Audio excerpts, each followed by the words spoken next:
کہ اگر میں غوث اعظم کی اس محفل سے اٹھ کر کے گیا، ایک تو غوث اعظم کی محفل کے ادب کے خلاف ہو جائے گا، غوث اعظم کی محفل کے ادب پامال ہو جائے گا، غوث اعظم کی محفل کا ادب ٹوٹ جائے گا، ایک یہ وجہ ہے۔ اور دوسری وجہ میرے ذہن میں یہ آئی کہ اگر میں غوث اعظم کی محفل سے اٹھ کے گیا تو غوث اعظم جو خطاب بیان فرما رہے ہیں، جو تقریر کر رہے ہیں، جو علمی گفتگو بیان فرما رہے ہیں، وہ علمی گفتگو غوث اعظم کی مجھ سے چھوٹ جائے گی، جو علمی کلمات غوث اعظم بیان فرما رہے ہیں وہ علمی کلمات مجھ سے چھوٹ جائیں گے، جو علمی گفتگو غوث اعظم فرما رہے ہیں وہ علمی گفتگو مجھ سے چھوٹ جائے گی۔ حضرت ابو المعالی بیان فرماتے ہیں کہ میں یہ تمام تر خیالات میرے ذہن میں آ ہی رہے تھے، یہ تمام تر شکل میں پڑا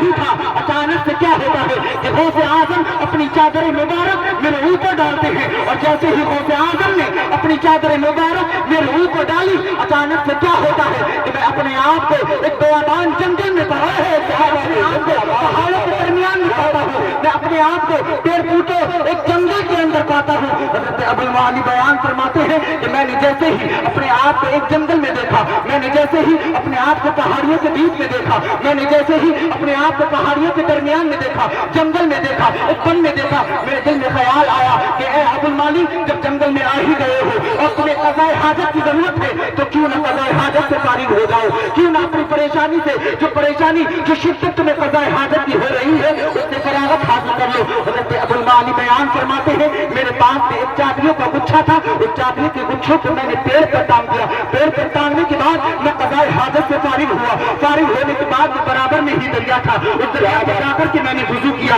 وضو کرنے کے بعد جیسے ہی میں وضو سے فارغ ہوا اچانک سے میرے دل میں خیال آیا کہ کیوں نہ ابو المعالی جب قضائے حاجت سے فارغ ہو چکے ہو، وضو بھی کر ہی لیا ہے تو کیوں نہ 2 رکعت تحیۃ الوضو بھی ادا کر لو، 2 رکعت نفل نماز بھی ادا کر لو۔ یہ خیال آیا ہی تھا، میں نفل نماز ادا کرنا ہی چاہتا تھا، میں نفل نماز پڑھنا چاہتا ہی تھا۔ اچانک سے جو چادر غوث اعظم نے میرے اوپر ڈالی تھی، جس چادر کے ڈلنے کے بعد میں ان پہاڑیوں کے بیچ میں آیا تھا، جس چادر کے ڈلنے کے بعد میں جنگل میں آیا تھا، جس چادر کے ڈلنے کے بعد میں ایک جنگل میں اپنے آپ کو پایا تھا، میں نے جیسے ہی ارادہ یہ کیا کہ 2 رکعت نفل نماز ادا کر لی جائے، اچانک سے وہ چادر ہٹ گئی اور میں فوراً اپنے آپ کو کیا دیکھتا ہوں کہ میں غوث اعظم کی محفل میں غوث اعظم کی محفل میں موجود ہوں۔ آگے ابو المعالی بیان فرماتے ہیں کہ میں جس وجہ سے، جس بنیاد پر میں محفل سے اٹھ کر کے نہیں جا رہا تھا،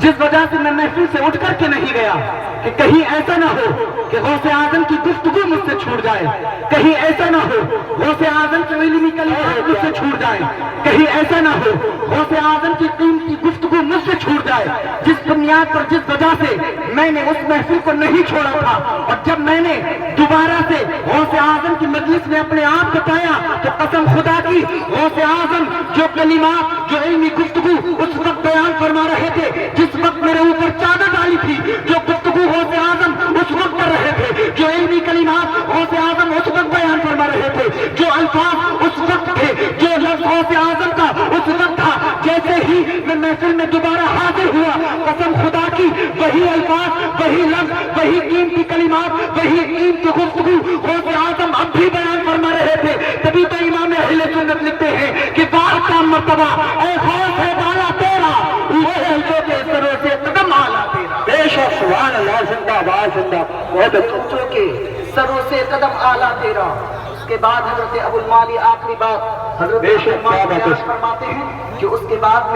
میں نے جب اپنے گھر پہنچا، گھر پہنچنے کے بعد مجھے صندوق کھولنے کی حاجت پیش آئی تو میں نے کیا دیکھا، میں نے اپنی چابیوں کے گچھے کو تلاش کیا، مجھے اپنی چابیوں کا گچھا نظر نہیں آیا، میں ششپن میں پڑ گیا کہ آخر میری چابیوں کا گچھا کہاں گیا۔ میں پریشانی کے عالم میں تھا۔ اسی وقت میرے شہر سے بغداد سے ایک قافلہ سفر کے لیے نکل رہا تھا، میں بھی اس قافلے میں شامل ہونا جا رہا تھا، میں بھی اس قافلے کے ساتھ سفر میں نکلنا چاہ رہا تھا، میں بھی اس